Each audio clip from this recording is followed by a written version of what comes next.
Nice. Thank you, Leslie.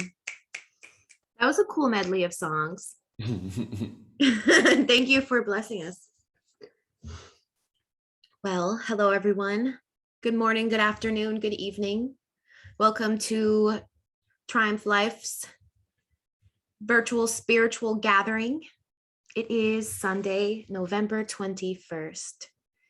And it's 12 noon here on the East Coast of the United States. It's cool to be here with you all.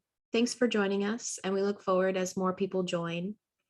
We'll start with our quote, which is by Neil Donald Walsh.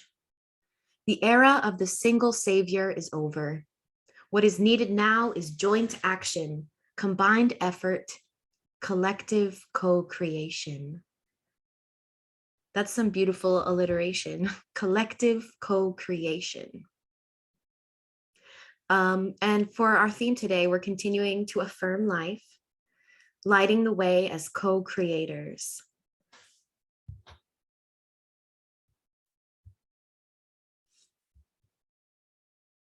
For today, we have a lot of our usual and a little bit new.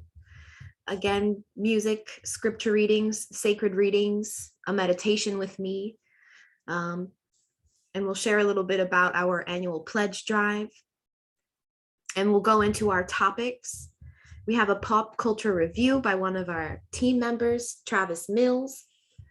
We'll speak with our friends in Nigeria. We'll talk a little bit about the truth about Thanksgiving, the holiday that's coming up in the United States on Thursday, so a few days from now. And we offer our community an opportunity to consider this holiday in a different way. And then we'll move forward with reviewing our 4 types of power that we discussed last week, and a discussion of our values here at Triumph and how it fits into the conversation. And then we'll close out at 1:15 p.m. Our scripture reading, Ephesians 3:20-21. God can do anything, you know, far more than you could ever imagine or guess or request in your wildest dreams. He does it not by pushing us around, but by working within us, his spirit deeply and gently within us. I really love that. I'll take a few minutes to lead our grounding. If you're comfortable, if you're interested, get yourself into a position that feels neutral, that feels nice. And begin by taking a deep breath. I like to inhale through the nose and out through the mouth. And I encourage you to breathe at any rate that feels comfortable for your body. In through the nose and out through the mouth. And as that air fills your lungs, acknowledge how that feels in your body. As you take deep breaths, notice maybe the relief you feel, or the readiness that you feel, or the tranquility that comes up.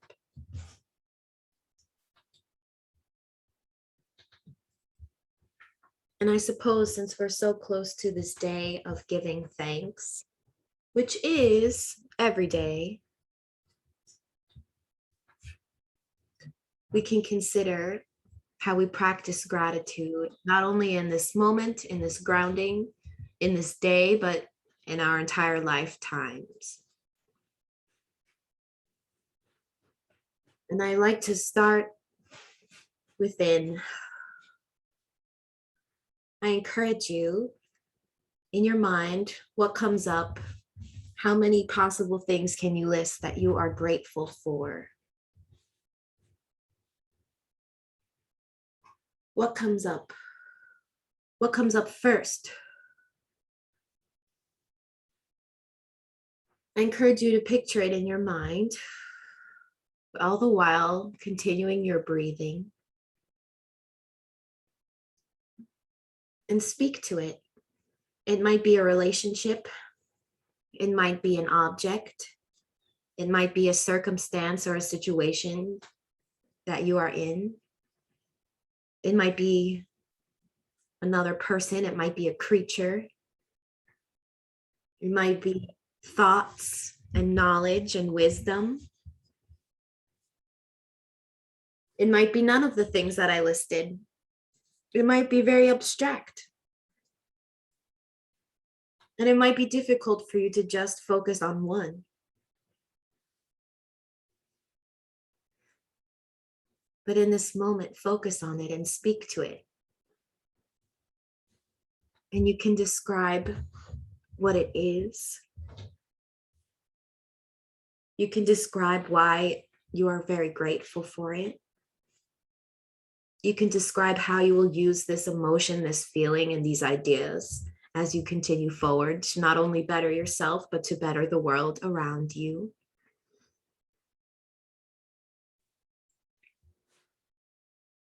And as you go through the days, the weeks, and the months, those items, those objects, those people, those things that you are grateful for are always there with you, and they change over time. You might add to them over time. You might lose some of them over time.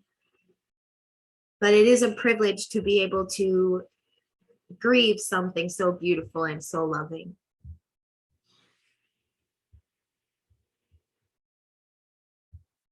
So let's finish off with a few more deep breaths. I have my bowl.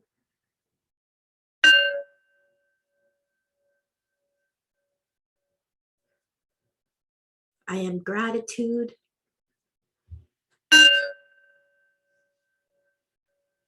I am love.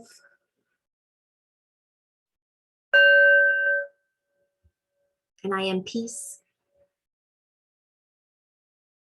Thank you.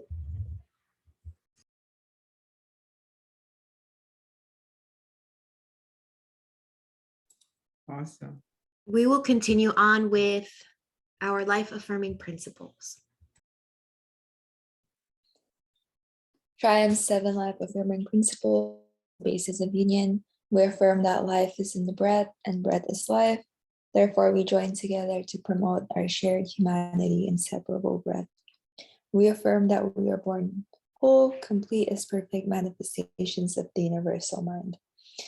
We affirm our physical bodies differ, and as such may present different challenges, limitations, or privileges that everyone may not share in. Therefore, we join together to share our strengths and support one another where there may be weaknesses so that we all may enjoy the fullness of life. We affirm that it is that our agreement is to pursue peace, walk in truth, uphold justice tempered with mercy. We affirm that we are like branches on a tree. Although we may grow in different directions, we share a common root, and as such, we pledge to respect each person's path, even as it may differ from one's own. We agree to walk in agreement that it is all right to disagree, and we protect and safeguard this right in so much as the state of disagreement upholds an affirmation of life. We affirm that community building is the process of communal shared principles, shared resources, as well as equitable access to resources. Therefore, we commit to being agents of an open culture that welcomes everyone to participate in the life of the community, with the provision that we also hold each other accountable for acts that do not support the life affirming principles of our awareness, while equally looking for and enacting a commitment to forgive and restore in the spirit of humility and love. Lastly, we affirm the earth and all that dwell therein are manifestations held within the universal mind, and humanity's role is to be faithful stewards of this earth by demonstrating respect and dignity for all beings, the sacredness of Mother Earth, and our commitment to caring for her as we care for ourselves. Ashe. Next, we'll have our opening prayer with Minister Obina. Unity of all, unto you. Antonio means clear the way in Lakota. Let us pray. God of surprises, you call us from the narrowness of our traditions, the new ways of being church, from the captivities of our new culture to creative witness for justice, from the smallness of our horizons to the brightness of your vision. Clear the way in us, your people, that we might call others to freedom and renewed faith. Clear the way in us, your people, that we might call others to witness, to wholeness and integrity. Great Spirit, you call us from fear to faithfulness, from clutter to clarity, from a desire to control to deeper trust, from the refusal to love to readiness to risk. Clear the way in us, your people, that we might all know the beauty and power and danger of the gospel. Ashe. Ashe. Ashe. Clear the way in us. I think that phrase has a lot to do with what we'll speak about today as our community as co-creators. We must be clear in the sense that we must have defined our vision. We must not allow a lot of the internal distractions to get in the way of that communal vision. Clear the way in us. So I'll share a little bit of info about Triumph Life Center, and then we'll move to our sacred readings. Triumph Life Center is located in Canarsie, Brooklyn, and we opened on October 19th, 2019, under Triumph the Church of the New Age International, which was founded in 1904. We seek to further the work of founder Bishop Elias Dempsey Smith, who taught life-affirming spiritual principles. Our vision is of an interdependent community where all may share in the fullness of life. Our mission is to promote the creation of new cultural practices and social and economic systems that are egalitarian, affirms our shared humanity, and holds sacred the earth and all life forms. To create a safe and sacred space where marginalized individuals can expand both their spiritual and intellectual life and gain access through shared resources, to honor the Sabbath as a time for individual and collective, spiritual, physical, emotional, and mental well-being through shared music, spoken word, sacred readings, and a communal meal when we are together. Our goal is to be a hub for engaging conversations, creative arts expressions, expanding reverence and care for the earth and all life forms, forming alliances and building bridges across community barriers that mutually affirm our shared humanity, and where people of all faiths, cultures, ethnicities, races, genders, orientations, abilities, personal challenges, etc., are in community with each other on one accord. Let us move forward to our sacred readings. I'll be playing a song called A Paz, which means the peace or peace.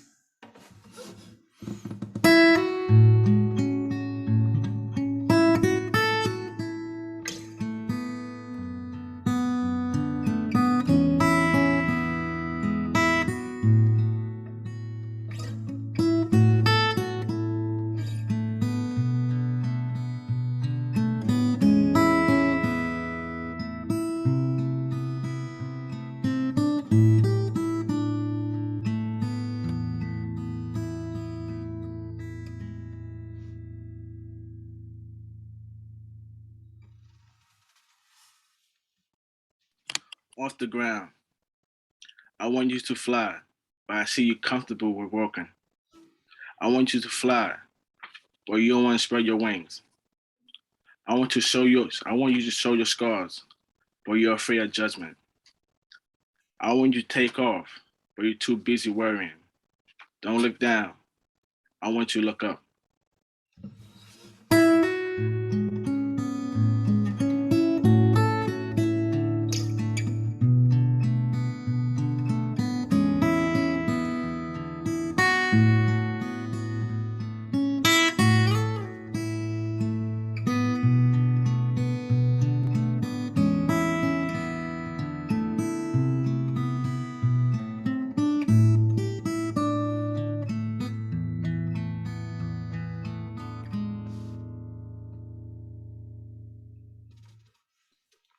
destiny.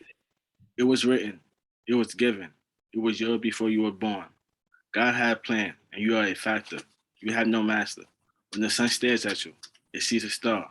No luck or chance. You are rare. Believe me, he cares.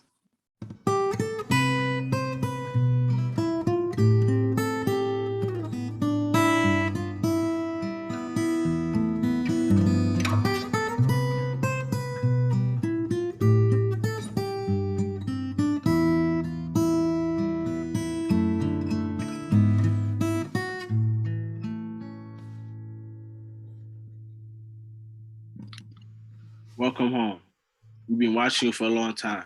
To endure so much and still have a pure heart. You came one time, but we can give you a fresh start. What you've been through become beautiful art. Welcome home. This is a place the scars become testimonies. Your rebirth will be a ceremony. Welcome home. This is where you belong. Welcome to Triumph Church.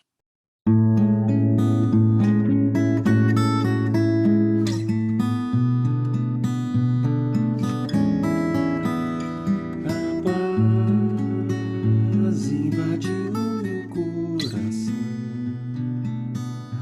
de repente me encheu de paz.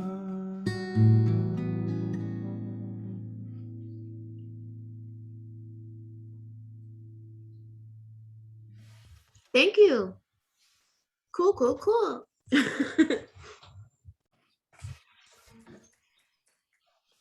Awesome. So a reminder that we are currently accepting annual pledges or financial pledges in general. It could be a one-time donation. There are 3 different ways to support our mission. We can email you an invoice where you can pay securely online using a credit or debit card. You can use Cash App. Our username is $Triumph 2020. Or you can mail us a check or money order at P.O. Box 2157, Newark, New Jersey, 07114. You can find all this information and the annual pledge drive form on our website under the Donate tab. We really appreciate your contributions, and we're happy to be here with you and to learn from each other. It's really special, and we have a lot of interesting things coming this next year. Now that we're ending the end of 2021, reflecting on all that has happened and feeling really enthusiastic about what is to come. So thank you. We always appreciate your support. Again, our theme for today is lighting the way as co-creators.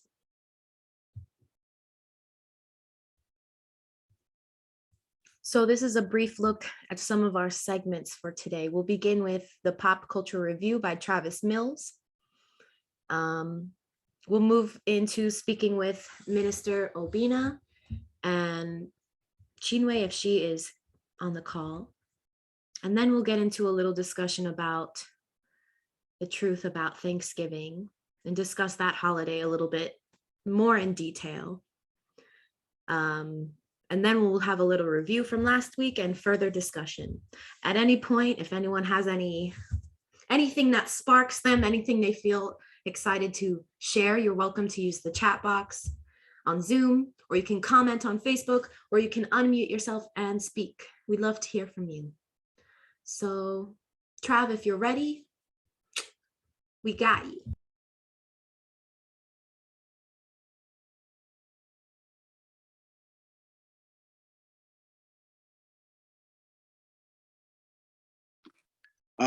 Today's movie is called Why Do Fools Fall in Love? The movie starring Lorente, I believe Vivica Fox and Harry Berry. The movie basically on when the main character star Lorente, he played Frankie Lyman. He's a musician. At the end of his career, he passed away. Everything. Three women come to him at the end saying they are Frankie Lyman wives, but no one ever had proof. They cannot show nothing that they have a relation with him and they have foundation. The song called What is Food? What is the food? It may look like I got a top 3, but I have a top 13. It getting scary. Rico Love, I'm gonna need you to turn on the lights. Love is dangerous. And on that note, I don't think you can handle it. I love you, Christina, Brenda, and Naja. There was something about Mary. There was something about Mary. There was something about Mary that made me fall in love. 18 karat, cause she a real golden girl. I'm a pretty boy. You go ball for ball, song for song. Taylor Swift ain't got nothing on me. She ain't got nothing on me. I knew you seen what I did to Hov and Eminem. Then got bloody, excuse my friends. Christina Nola, oxtail on my mac and cheese. I ate goat cheese. They were delicious, no apple. I'm a pretty boy. I am not Frankie Lyman.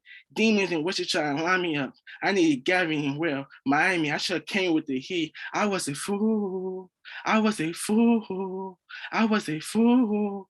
Why don't they teach you what love is at school? I don't know. Too much low, so just in case you didn't know, so I traded all. I can't let you go. Baby, don't go. Too much low, so Emily, Davina, Bling, low, so they know I love Coco Chanel, and I love them too. The young OG made me loco. Throw it in the bag. Donnie said, where, Johnny?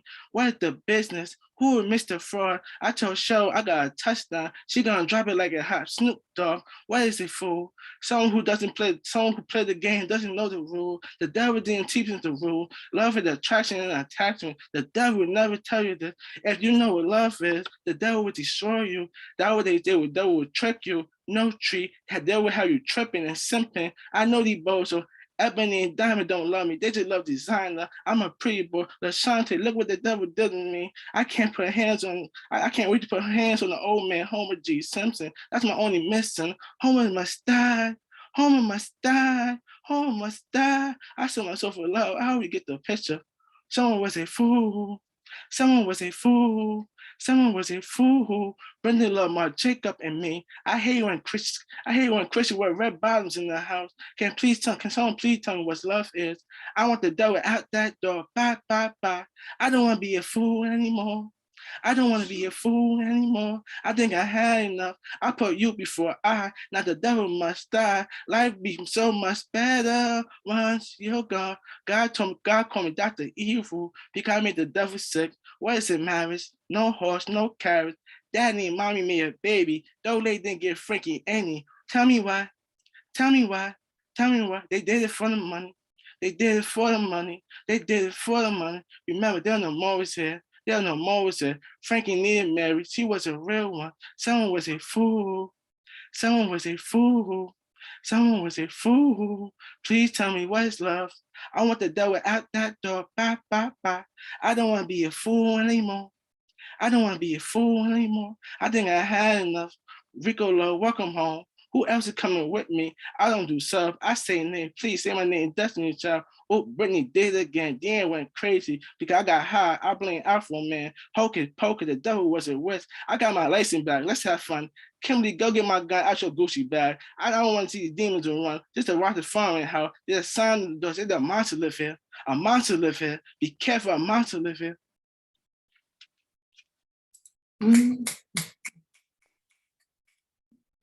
Be careful, a monster lives here. I don't want to be a fool no more. I know that's right. A Fool in Love. I saw that movie. It was good. It was, yeah. You might have to remake that movie. Maybe. Thank you, Trav. So it's 12:24. We're going to engage in some discussion about the upcoming Thanksgiving holiday and consider an alternative or truthful perspective of the holiday. Whose story will you believe?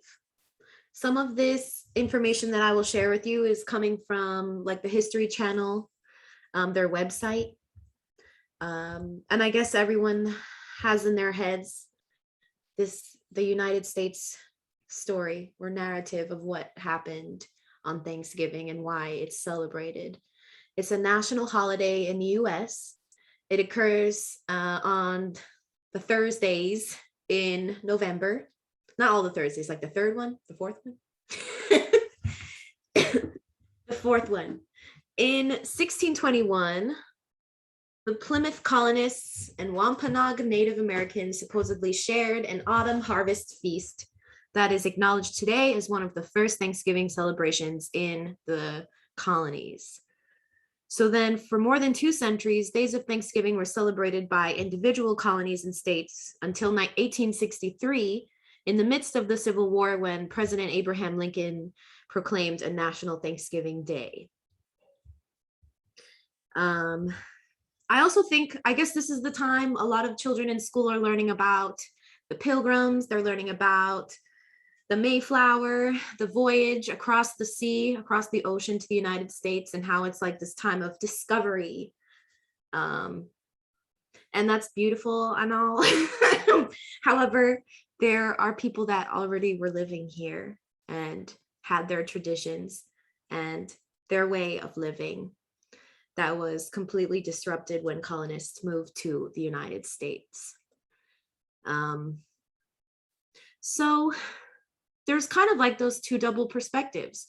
And again, mentioning how we learn in school this kind of like idyllic or very pretty story about what Thanksgiving is. It's kind of like missing a lot of important and devastating details. I think there's room for a lot of appropriations, in the sense that maybe there's like school plays or people dress up and don't realize that dressing up as someone else's culture is very offensive and very strange and very, again, telling like a false story, or just a front, a story that is beautifully crafted, but the pain and devastation is ignored. I also am going to share a short clip from a video of young Indigenous women speaking about what they know to be the real history behind Thanksgiving. So I will share this clip with you all, and we'll open up for any discussion, any thoughts that come to mind.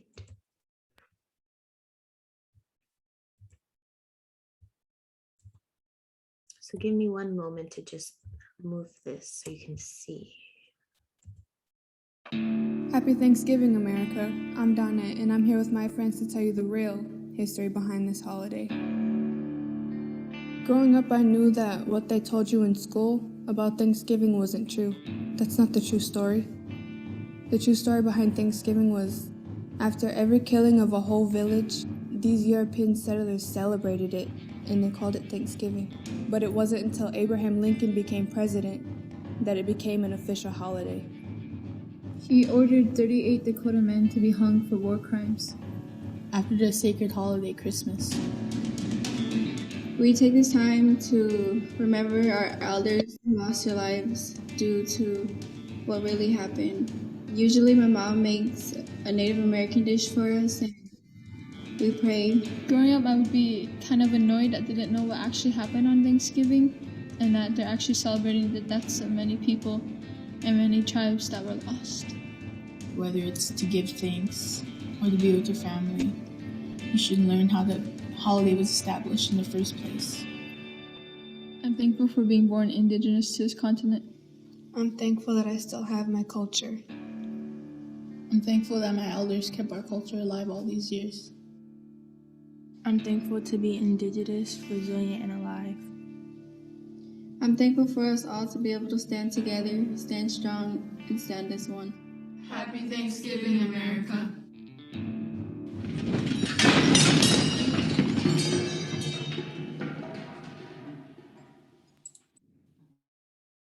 Wow, that ending always grabs me.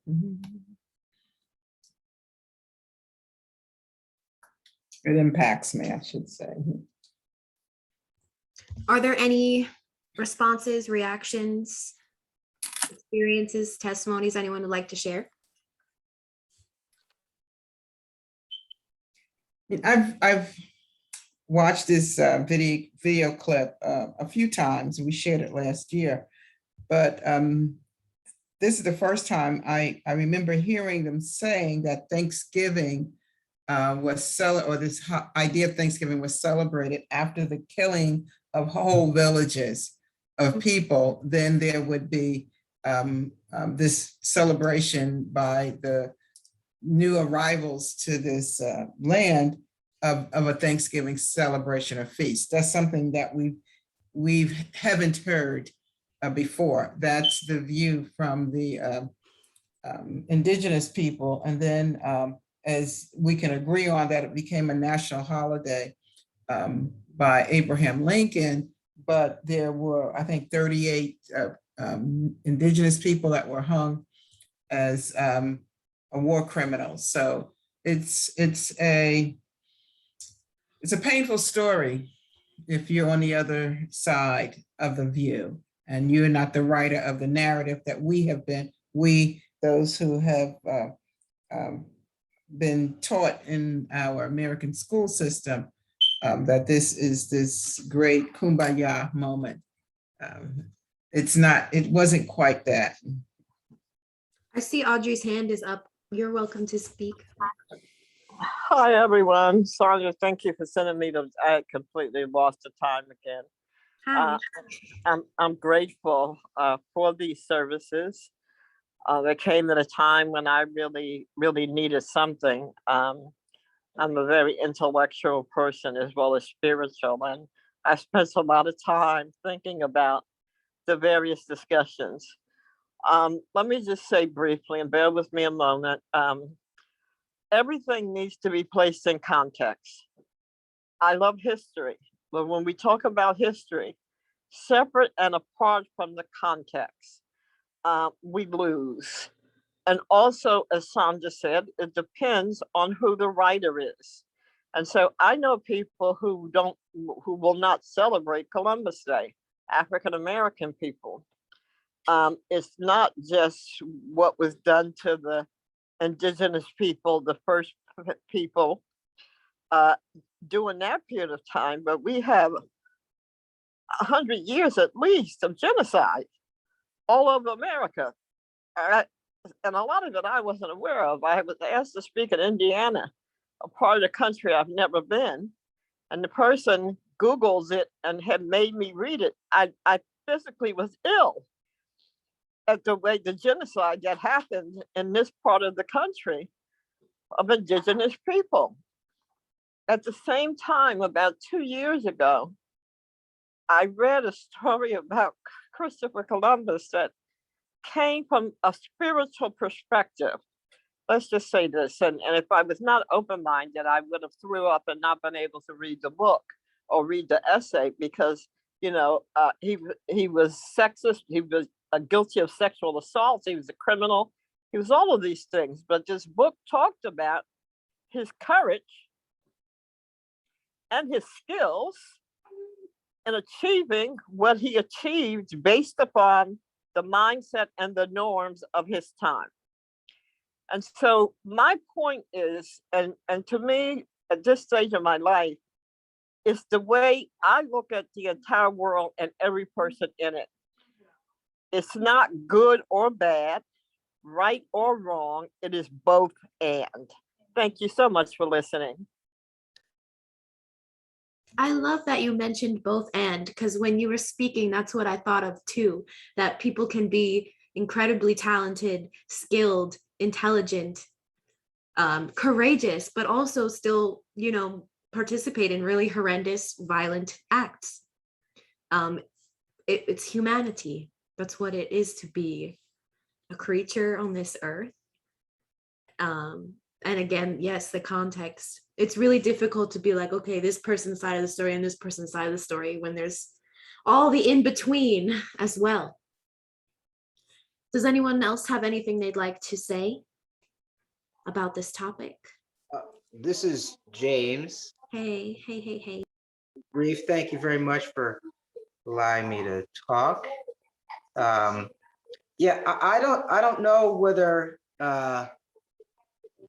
both. I wouldn't describe it as both and. I would simply describe it as competing agendas.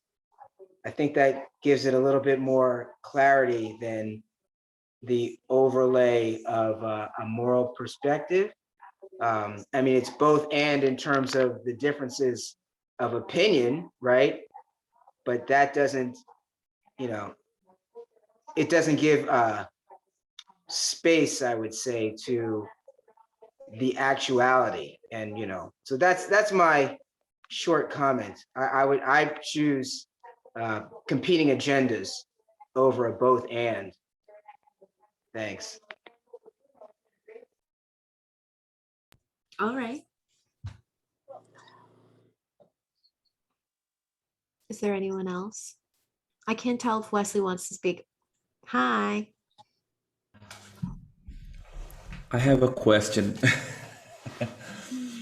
So we've been learning, in these past years, a lot of things that we believed that was a good thing that we were doing, and now people are telling us like different ways to see these things, and we've been learning. Oh my God, everything that I did my entire life was, based in something different. That's the opposite from the intention that you was raised doing, right?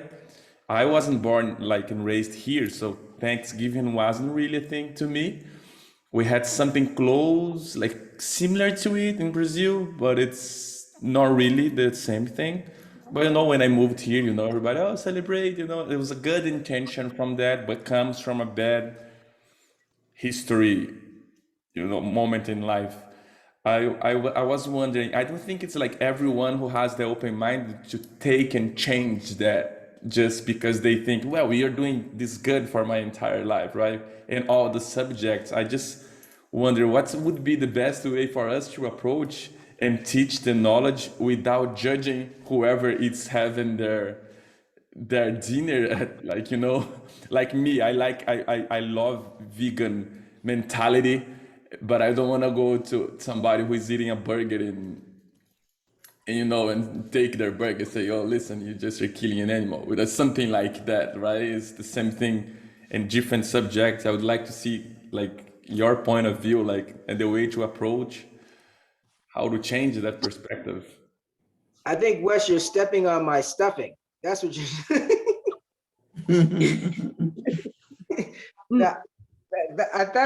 That's a good question. I think it's tough. I think there's yeah, I don't think there's an easy answer to that. Because we try to think about what to do on the holiday, and it's a holiday, and none of us here are in a position where we can say, okay, Thanksgiving has been canceled, right? So that's a good question. I don't think there's an easy answer. You could take it that far and cancel the holiday for yourself if you wanted to, or you could adjust your approach to how, like, that doesn't mean you can't eat. That doesn't mean you can't be in a gathering with people, but you might bring up the conversation of, okay, there's an alternative side to this. There's an alternative history. It might even just be like a personal ritual of like, when I eat, I choose to bless this food and think about it in a way differently than I did the year before. Yeah, I also see. Okay, Audrey's hand too. Genocide is a kind of a tough, a tough one to just gloss over. Go ahead, Audrey. I think Wes's question. Thank you, James. Wes's question has ramifications or significance beyond this particular holiday, I believe. I believe that his question challenges us and also gives us an opportunity to rethink and reimagine how we are telling the stories that we tell. The thing about, and I'm weighing what James said, conflicting agendas. I'm weighing that. I got to sit with that for a while. The both and, the reason I use that is because we normally are polarized.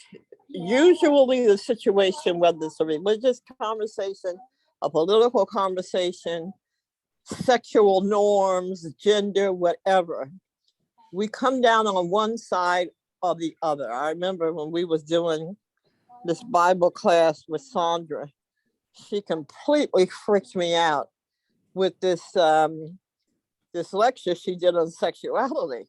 Man, I was like, I had fire coming out of my ears. And as I began to process and think about, and I'm not talking about for 1 day or 2 days, I'm talking about a long period of time, I began to see the wisdom or the both and in what she was saying. Now, and I don't know how anybody's going to react to this, and I really don't care, but it happened. So August of 99, I bring it up because we've talked about race before. I was awakened from a deep sleep and heard a voice, a deep voice saying, "Go tell my people it is time to forgive." It was a very long night. What I saw was, in the scheme of things, the grand scheme of things, in the spiritual level of consciousness, that slavery was not the mistake that we thought it was. It was part of a larger picture. And this is August of 99. Nobody would have thought Obama would have been president. But what I saw was, unless people of color step out of the victim mentality and realize that they are in America to rise and lead, then it's a tragedy. Because what the potential of what could have come out of slavery and the story of America, what still can come out of the story of America, is the greatest story of personal transformation, of acceptance, of inclusion. Again, it troubled me, and I don't know how many people are going to disagree with this. I don't support Clarence Thomas. I don't agree with 99% of what he says. Sandra did have his book, and I read it from cover to cover, and I saw a few things differently. But I think it was a tragic mistake that a Black America made by leaving him out of the Black American Museum. It was a tragic mistake. So anyone who's flawed, anyone who does not behave in the way we think they should, anyone who's made a mistake and won't admit it, then he's not to be allowed in the Museum of African History. Thank you. I did not know he was excluded. That's very interesting. Yes, he was.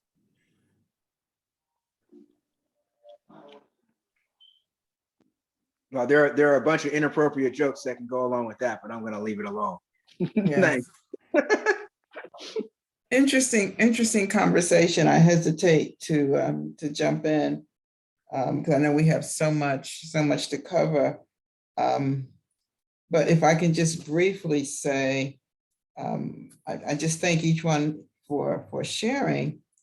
Going back to Wes's point in question, I think it really points to, and I think Audrey tried to speak to this, a conversation that's on the table now in our country, this notion of cancel culture, or what do we do with the retelling of history, specifically this notion of critical race theory that's become such a ticking time bomb politically, shaping candidates' futures in some races across the country. I would just venture to say that history is history. Who tells it may frame it in a particular way. The facts are the facts. The interpretation of those facts are another thing.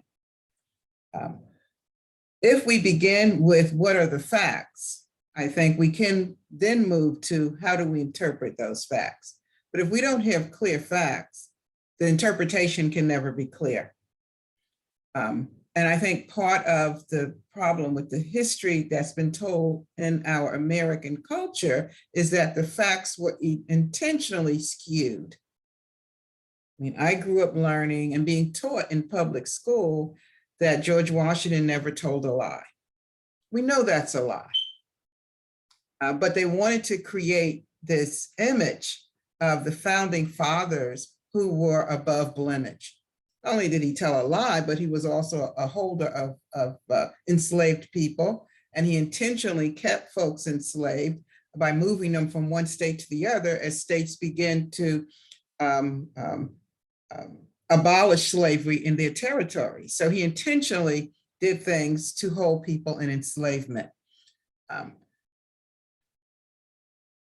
Oftentimes, we want to romanticize the past because we fear the shame that it may bring in the present. And I think Brenda had put in the comments that can we tell the story without shame?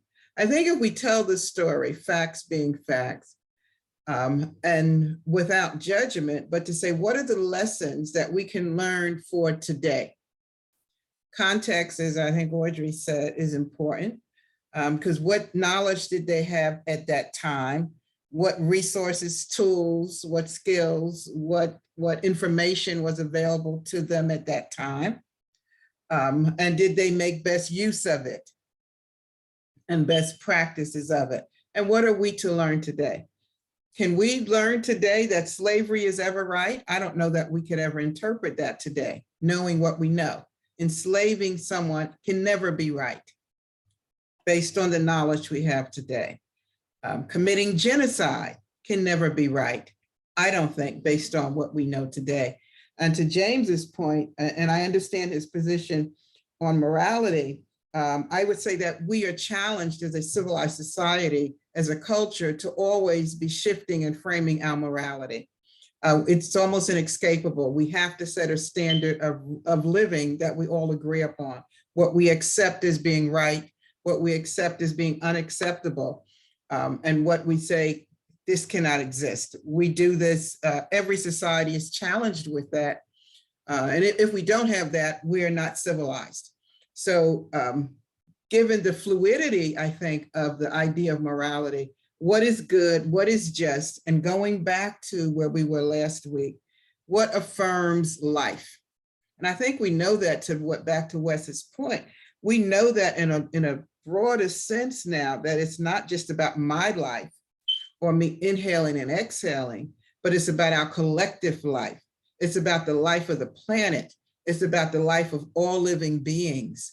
It's about the universe that's a living organism. When we think in those broader terms, then can we condemn the lack of knowledge that people had in the past? I don't know that we can.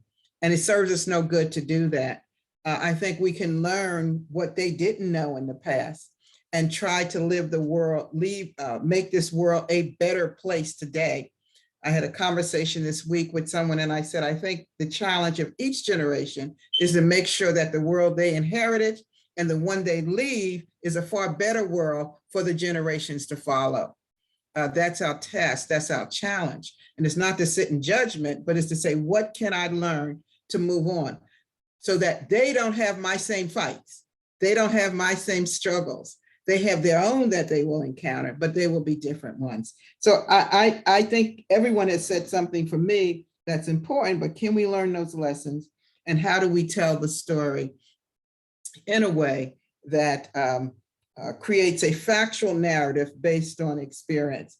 And the idea, going back to critical race theory and to slavery, American slavery, and people often throw this out when you talk about slavery, well, different people at different times have been enslaved, that's true. Even in this country, you had indentured servants and that came from Europe, but there were some very unique characteristics about the American slave trade that enslaved African bodies. Very unique characteristics that differed historically from other periods of time in slavery. And I think we have to look at those and look at not the lessons so much that we as African Americans have learned, because I think we've learned a lot from that.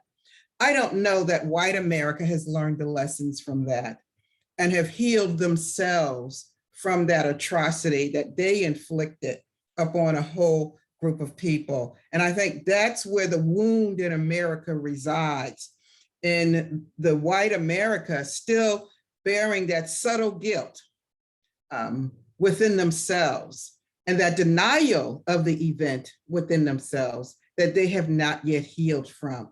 So a part of this healing, I believe, of the past is telling the facts, creating an experience from it, and what are the lessons we can learn to move forward. Thank you, everyone. Thank you. So, shall we move on? Yes, I think so. I guess as the week goes on, again, if anything comes up, if there's anything that this conversation sparked for you, you're welcome to share with us on Facebook, or you can email us and we'll engage in conversation in that way. I'm definitely going to be thinking about it as the week goes on. So we can review a little bit what we discussed last week, the 4 types of power, and kind of relate that to some of Triumph's values, our spiritual and ethical philosophy. And Brenda, I think we could probably just very quickly just settle on the power within. We said there was power over, power with, power to, and then power within. These last 3 takes us right to where James is going to pick up with number 4 in the ethical values. I think if we all can agree on some level that power over was historically a way that the world, and I'll say universally, understood relationships. And the world was organized around this idea of having to dominate and control. Even our scriptures, the book of Genesis, it gives humankind or man to dominate or have control or dominion is the word that's used in the King James Version, to have dominion over. A very different understanding of power with, power to, and power within. Moving away from that notion of dominion over. Dominion over, as we talked about, a power over last week, is rooted in fear. Fear is present, fear of the lack of control, fear of the lack of power, fear that somehow if you give up that power, what will happen to you?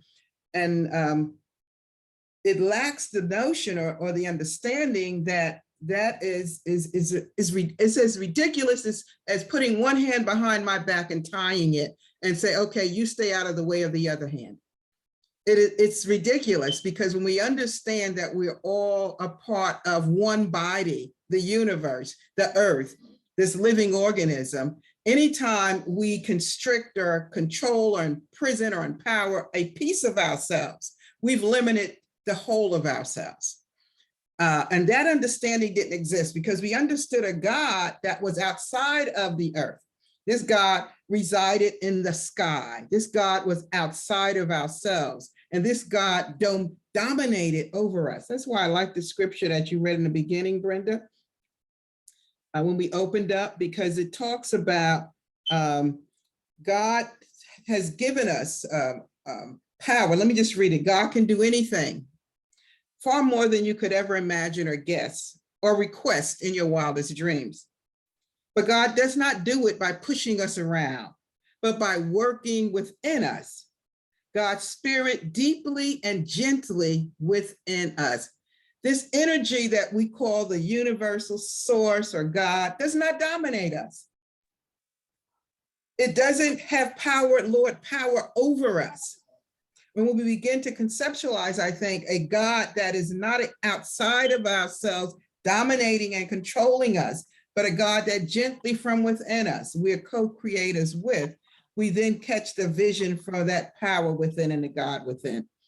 Okay, I think Audrey has her hand up, and then we can move on to James. Well, I have my hand up for another reason, but what you just said and repeating the Bible verse is really, really powerful. Especially, well, in the context of everything that we're talking about, if we're talking about God that works through us. And just briefly, I'm an ordained oneness blessing giver. I don't know if anyone's heard of that. The energy is Diksha. It comes out of India. The people who ordained me had been in India and lived there. And it's a long process, but the initiation, you spend like 3 or 4 days in meditation and chanting, and it's weird. I bring it up for one reason. The person that was coaching me on the day of my initiation kept saying to me, Audrey, you are a hollow tube. Think about that. Audrey, you are a hollow tube. Your only significance here is for the spiritual energy, diksha, healing energy, unifying energy to flow through you. Now, certainly everyone who knows me knows that I have an ego, and we all have an ego, and sometimes that ego rears up. But the thought of us being a hollow tube for spirit to work through us is what I wanted to bring to the discussion. Thank you. I wrote a poem that's kind of like that. about being a channel, and as you said, a hollow tube, very similar. And one image that had come to mind when I wrote that was like the straw. Cool.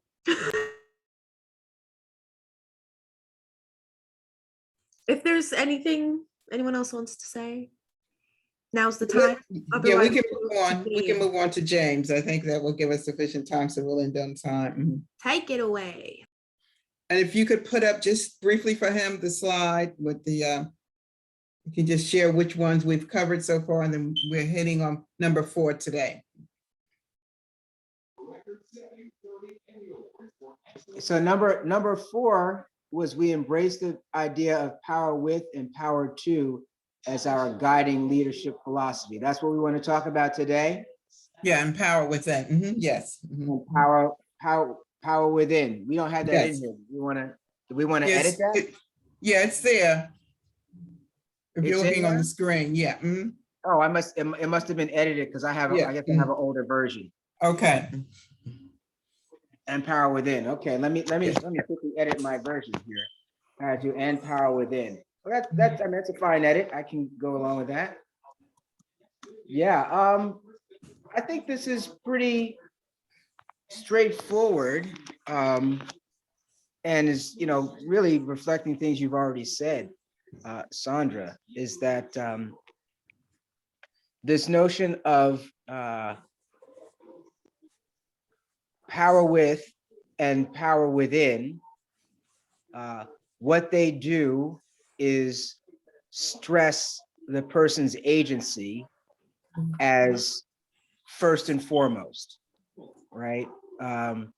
So we don't have to worry so much about power over as a factor, or we don't have to worry about power over as something that's not balanced by power with and power within. So, I mean, taking away from the negative connotation, because I don't believe there's a negative connotation with power over. I think there's just an imbalance of power over, which we have historically experienced since agriculture has been in place. So that's the idea there, and that we as leaders are really trying or working from a position where we are not acting as an agent of Lord and Savior, right? That's not our purpose. It's to guide, to come alongside, to educate in the actual definition of the word, to draw out of the person their own capabilities and their own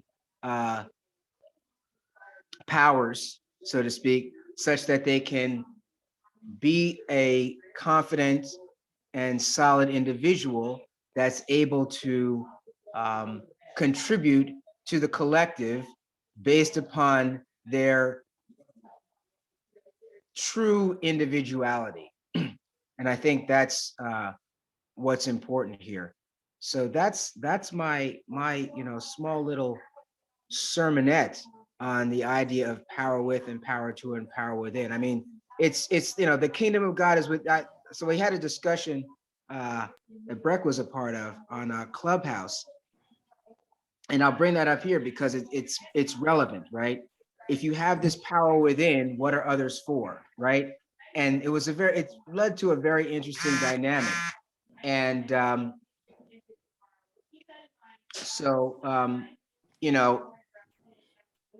and this power within is matched with the power with, so that we can do something collectively that we can't do alone, right? And so I think that's what leadership as a philosophy is really about. It's not about us extracting resources and energy and ego building attention from those who follow, but more like leading in a sense that we're all in this together, same boat. I put my pants leg on one leg at a time, just like you. And whatever skills I have, you know, are to enhance you so that the whole is enhanced. So it's not to glorify any one person. So that would be another aspect of this power with and power to and power within as guiding leadership. You know, it's a kind of version of servant leadership, but I would say it's more, we would think about it more in terms of partnership, leading towards a partnership, as opposed to remaining being, you know, your quote unquote servant. Like, let's, you know, if you want to role play servanthood, that's that's fine, but we don't want it to be part of how we operate in the public sphere. So that would be another idea there. I hope that was helpful to somebody in explaining that. Thanks.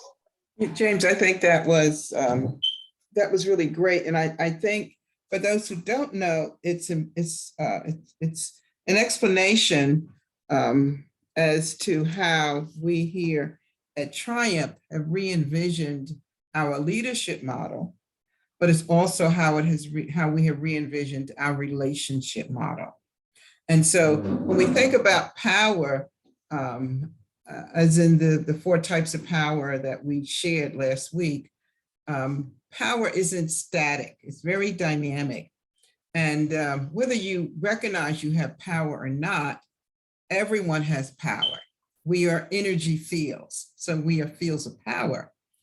The challenge is every time you enter into a space with another human or another part of the planet, you are negotiating power. You are either verbally, consciously, or unconsciously negotiating how you will share that space, how you will share resources, how will you be with one another. And that's a power conversation, whether you articulate that or whether that's unspoken.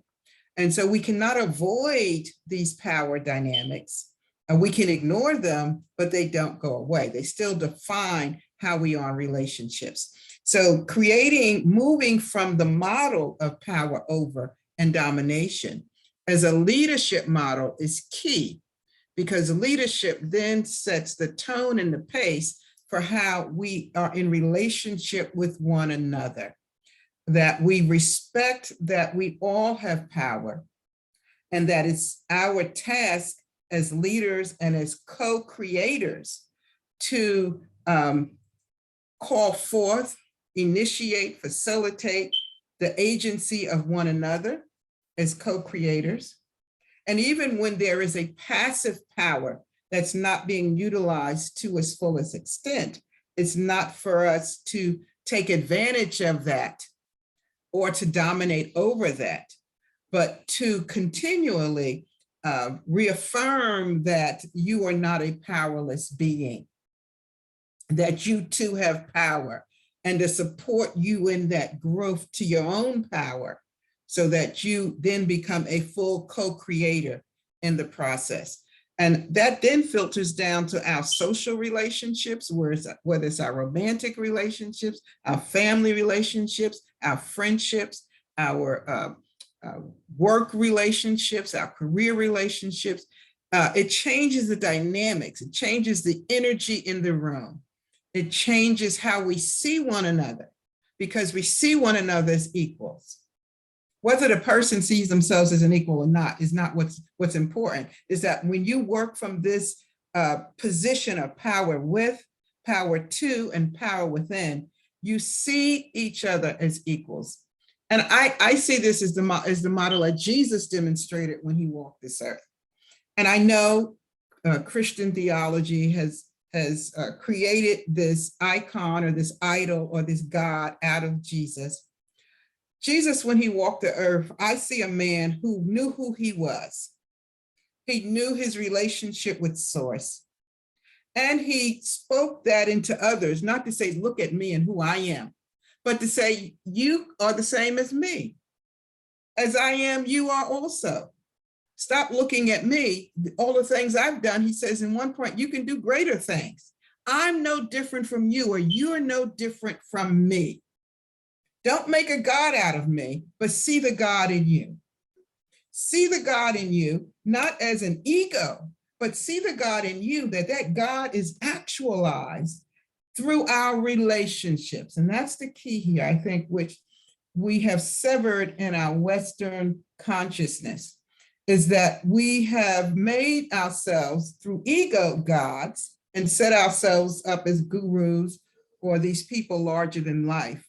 And that creates some level of impact through the energy and power that those persons yield.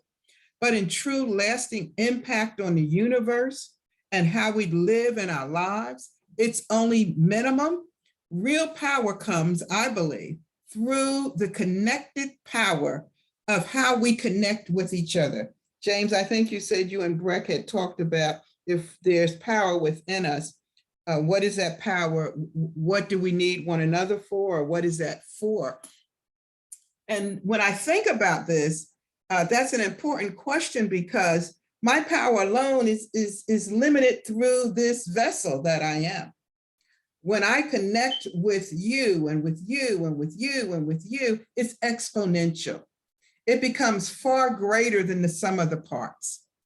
And I think when we learn that lesson, that we can never individually of ourselves achieve that which we want to in our manifested self, but it's through our collective sharing of the power within us to call forth that power within others and that power with each other. I think we have about 8 minutes, Brenda. We can just have some more conversation for about 5 minutes before we close out. I see Audrey's hand, and I put a question in the chat for people to ponder. I'll take a look. James's use of the word agency, I thought was especially good in this situation. But I found out recently that not everybody knows what the word agency means. So bear with me a moment. There's 2 quick points I want to make. When I was in the eating disorder program, it was mostly kids, 14, 15-year-olds. I was the only person there suffering from real obesity. They were suffering from anorexia. And 2 of them had feeding tubes in because they were that thin. And I observed one of them who was 14, and I don't know how, but I observed her power. It felt to me as though what they were trying to do to her was take away her agency. And she was a tiny girl, she was 14, but there was something about her that said, I'm not gonna let you tell me who I am. And it was such a powerful connection that the last day, everybody says goodbye and stuff. And she said to me, I'd like to come to one of your talks. And I said, no, I'd like for you to talk at one of my talks. Because what I saw in her is what is in millions of other people. Those of us who are more assertive, who are more open, whatever, or because we have a particular way of doing things.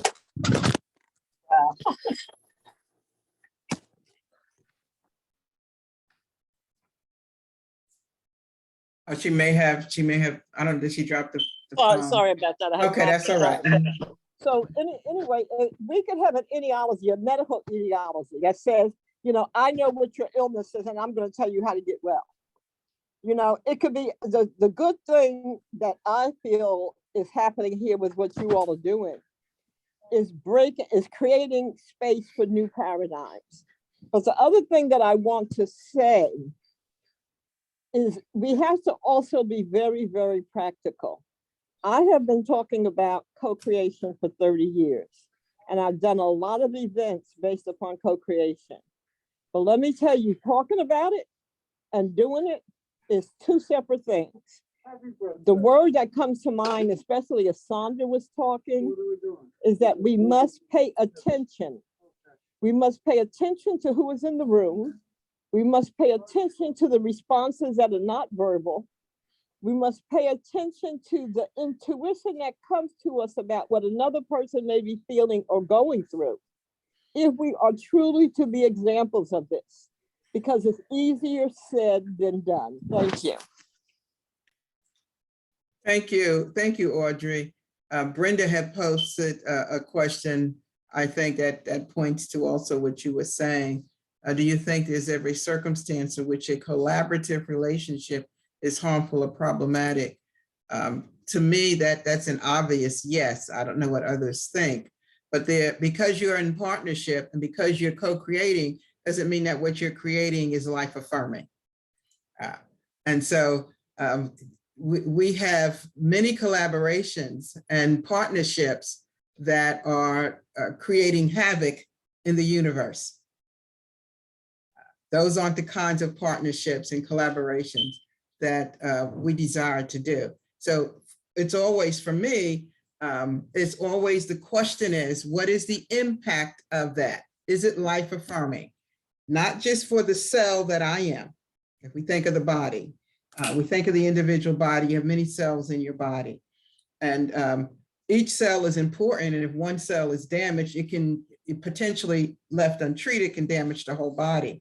But ultimately that cell is important in its holistic view of the whole body. So we're looking at the universe for me. How does this impact the universe? And does it affirm, as I think James mentioned last week, the billions, the historical billions of years this universe has fought to be alive. Everything in this universe pulsates life. It keeps moving itself and recreating itself and evolving itself in a life form. And does the impact of what you're doing, that collaboration, that co-creation, lead to that? That's always the question for me. And sometimes that's not always obvious, I'll acknowledge. Sometimes we only see that in hindsight, but that has to be the question for me that is pursued.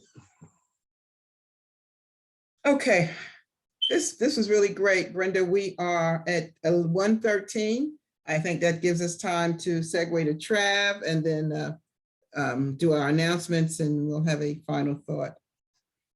And I'm going to ask James if you want to do the final thought for the day, about 30 seconds after Brenda does the announcements. Watcha. This is for Travis to read. Thank you. But Brenda, we didn't give time for Obina and Chinwe. So when you finish your announcements, if you allow them just to share something about what's upcoming in Nigeria over the next several weeks. I can do a wrap up if you want. I was having some trouble navigating.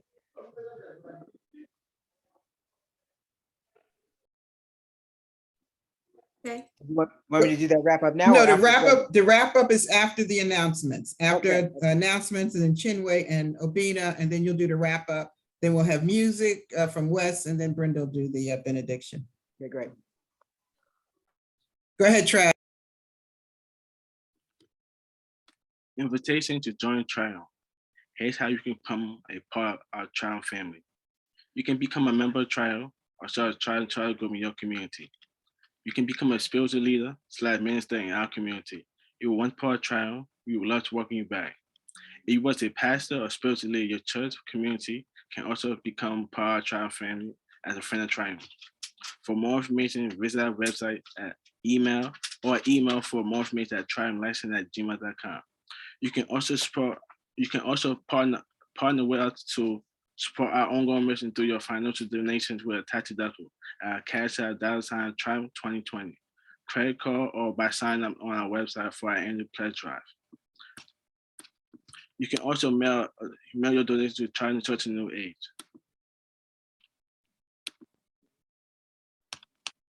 The address is P.O. Box 2157, Newark, New Jersey 07114. All of this information can be found on our website. Particularly under the donate tab, but you're welcome. We invite you to look through more. On December 12th, which is the second Sunday in December, our gathering will be hosted by our friends in Nigeria, which we'll hear a little bit about in one moment. Our 118th joint board meeting is going to be held January 20th to 23rd. So you'll get more information as that approaches. As usual, you can find us on social media, Facebook, Instagram, YouTube, where there's recordings of our past discussions that we've had together. And again, email us if you have any questions, ideas, suggestions, feedback. We accept it all, and we're happy to hear from you. So I'll pass it to, nobody's here. Yeah, I don't see Obina or Evangelist Chinwe. They were both there, but I don't see them. So we'll have to just share more next week. Go ahead, James. Oh, never mind. Go for it, James. You can close us out with final thoughts. Yes. So this was a very lively discussion, I thought, on the notion of power over, power with, power to, and power within. And listen, here at Triumph, it's really about what is going to be life affirming, and life affirming, I think, for human beings starts with the recognition of agency. And following what Sandra said, a recognition that not only do you have agency, but you have power, and you have the power to use that agency, and agency to use that power. I like that. That's kind of cool. So that's one of the values that we use here to drive leadership, which is actually about partnership, since you have the same power as anybody else on the planet. And with that, I turn it over to Brenda to close us out with a nice ritual. Oh yes.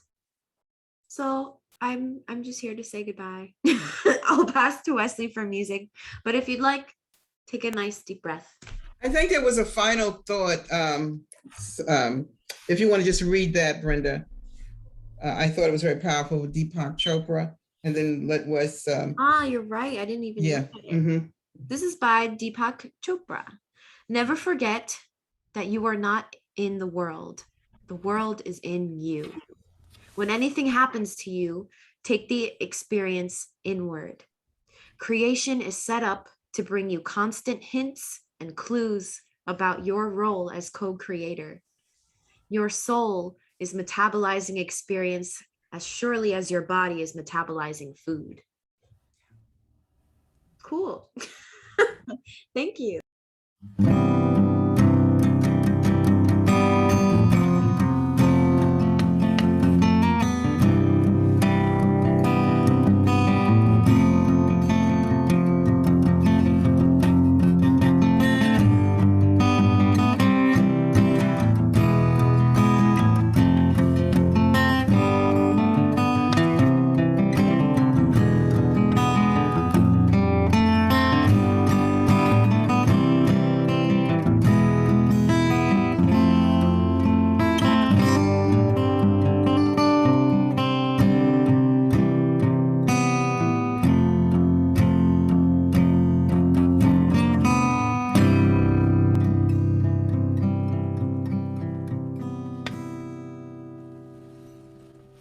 Be well, everyone. I liked it. I'll share our closing prayer. Let us pray. We cannot merely pray to you, O God, to end war, for we know that you have made the world in a way that people must find their own path to peace within themselves and with their neighbors. We cannot merely pray to you, O God, to end starvation, for you have already given us the resources with which to feed the entire world, if we would only use them wisely. We cannot merely pray to you, O God, to root out prejudice, for you have already given us eyes with which to see the good in all people, if we would only use them rightly. We cannot merely pray to you, O God, to end despair, for you have already given us the power to clear away slums and to give hope, if we would only use our power justly. We cannot merely pray to you, O God, to end disease, for you have already given us great minds with which to search out cures and healing, if we would only use them constructively. Therefore, we pray to you instead, O God, for strength, determination, and willpower, to do instead of just pray, to become instead of merely to wish. Ashe and amen. Go in peace. You can write your own Thanksgiving narrative and story and tradition this week. Remember to honor all sides of the historical Thanksgiving as we move forward. God bless you. Love you all. See you next week. Take care.